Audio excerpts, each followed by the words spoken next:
We were very greatly delighted. First of all, GIS as some kind of a technology must be available to the common people.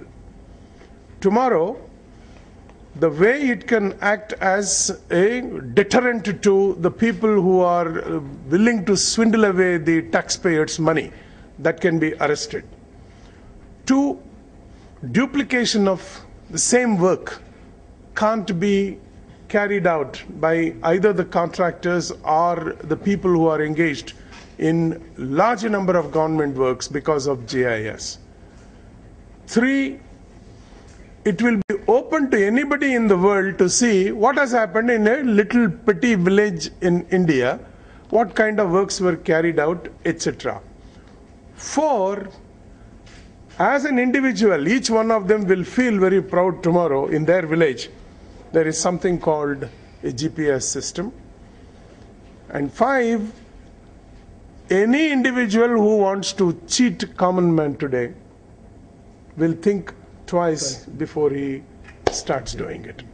So, inni కారణాల చేత ఈ 3 రోజుల శిక్షణ నా దృష్టిలో చాలా బాగా ఉపయోగపడాలి. ప్రసాద్ గారు ఉదయం నాతో చెప్తూ ఉన్నారు, కుర్మారావు గారు, ప్రసాద్ గారు, సార్ మనం ఒకవేళ ఈ 50 గ్రామాలని కానీ ఇంత అద్భుతంగా ఇంటింటిని మనం జీపీఎస్లోకి తీసుకెళ్లి వారి డీటెయిల్స్ అన్నీ కూడా నమోదు చేసి పెట్టగలిగితే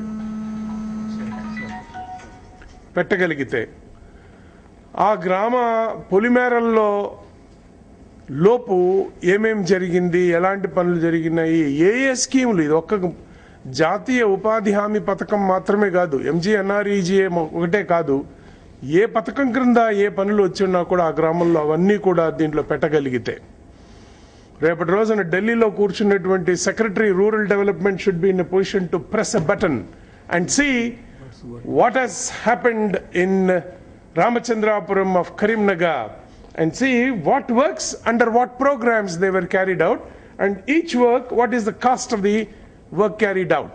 Each prati pani enta ఖర్చుతో చేయగలిగారు, అలాంటివి ఎన్ని పనులు చేశారు, దానివల్ల ప్రజలకు ఉపయోగం ఏంటి, ఆర్ చేసిన పని ఈ రోజు వరకు ఉందా లేదా, అది కదా మనకు సమస్య. ఇప్పుడు జాతీయ ఎంజీ నరేగాలో సమస్య ఏంటి, గత సంవత్సరం చేసిన పని కొట్టుకుపోతా ఉంది, ఈ సంవత్సరం కనిపించటం లేదు అని.